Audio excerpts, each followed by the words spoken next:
Trump has just lost control. Ford is shutting down its major U.S. plants, shaking the nation's economy to its very core. How did Trump's harsh tariffs backfire so badly that this iconic American automaker had no choice but to slam on the brakes? This isn't just a business story, it's a wake-up call that America's manufacturing strength is seriously under threat. What happens next could reshape the future of American industry forever.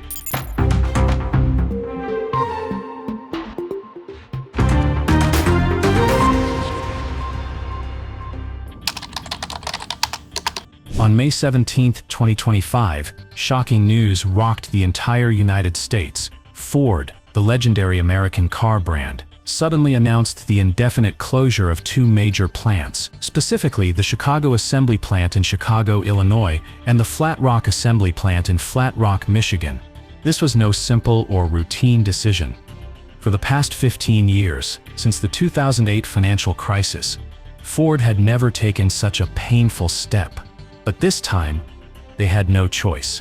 Why? Because the controversial tariff policies of President Donald Trump made production so expensive and risky that continuing to manufacture on home soil became impossible. The story doesn't end at the closing gates of these two factories. It opens a floodgate of tough questions about the future of the American auto industry, jobs for thousands of workers, and the deeper consequences we will explore together shortly. After the initial shock, everyone asked, what forced Ford, one of America's most resilient carmakers, to shut down plants right on U.S. soil?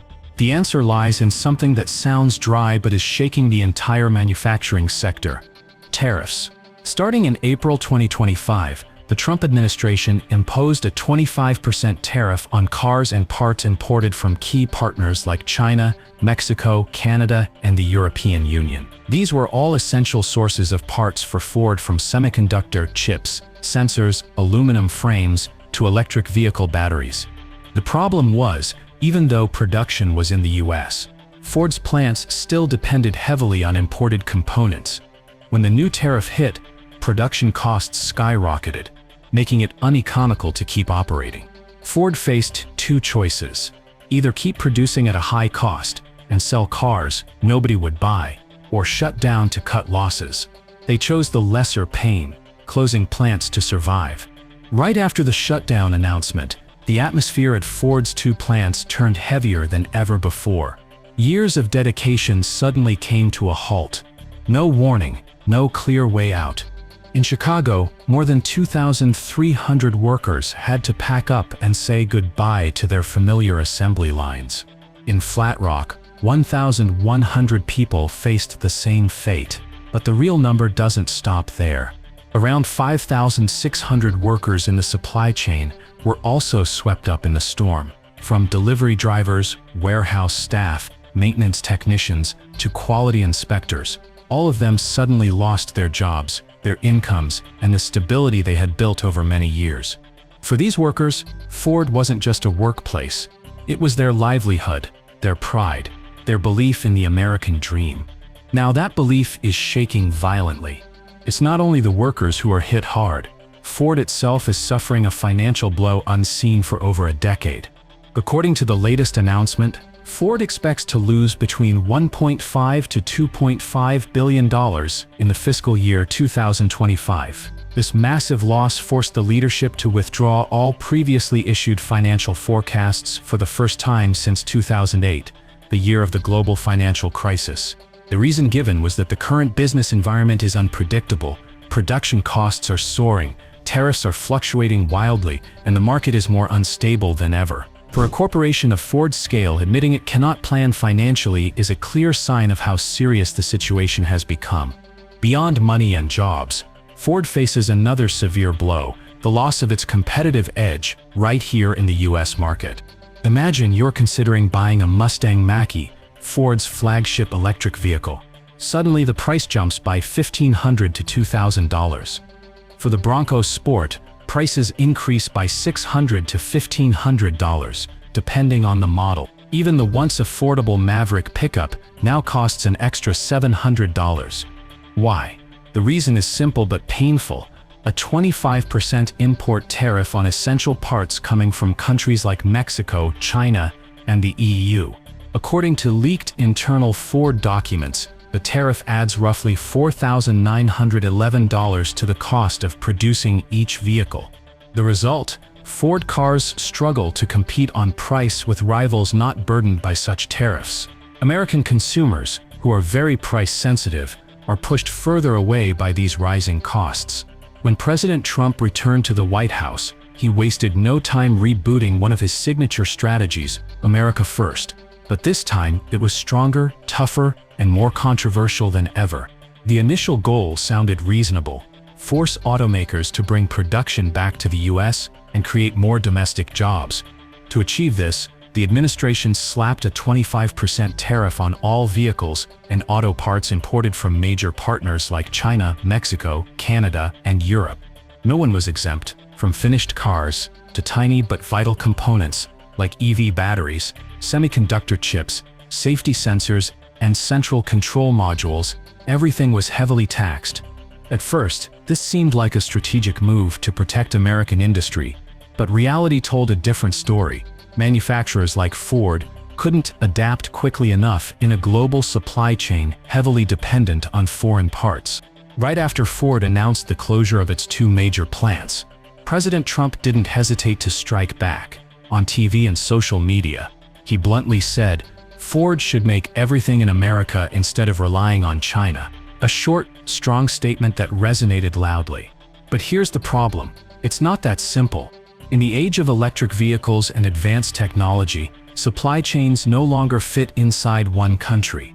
Even with a developed industry, the US cannot produce everything, from tiny microchips, lithium-ion batteries, to smart sensors for self-driving cars. Most of these come from China, South Korea, Japan, Germany, passing through many intermediaries before reaching assembly lines. It's not that companies like Ford don't want made in USA, they simply cannot make the whole world inside one Detroit factory. Today's supply chain is a complex global network, and Trump's tough talk ignored the most critical factor behind modern industry's strength: international connectivity. The America First policy aimed to bring factories home, create jobs, and revive domestic industry. But the actual outcome was the exact opposite. When automakers recalculated their costs, they were stunned. Production expenses soared, supply chains fractured, and profits evaporated. The new tariffs forced each vehicle to carry thousands of dollars more in import costs. At this level, producing in the US was no longer profitable, it was losing money. So, the unthinkable happened. Factories in the US began shutting down. Not in China, not in Mexico, but on American soil. It was a slap in the face to the very goal of making it in America that the tariffs originally sought to support. Many other automakers found themselves stuck between a rock and a hard place. They didn't want to abandon the US, but patriotism alone couldn't pay the bills. To survive, they had to find alternatives, move production overseas, cut operations, or shrink their scale. The market's reaction was harsh. Automaker stock prices plunged, investors grew worried, and consumers faced the grim prospect of rising car prices without quality improvements. Ford is not the only automaker feeling the heat from the new wave of tariffs. Giants like General Motors and Stellantis are also struggling to cope with the difficult situation. General Motors, a giant in the industry, estimates it could lose up to $5 billion if these tariffs persist throughout the year. With no other choice, they have already cut 1,400 jobs at the Arlington plant, leaving many workers unemployed amid rising economic tensions. Stellantis, owner of the Fiat Chrysler brand, is not faring much better. Part of its Toledo plant had to shut down, and 900 employees in Indiana were laid off to help reduce costs. It's not just the big automakers suffering; component suppliers are also bearing the brunt.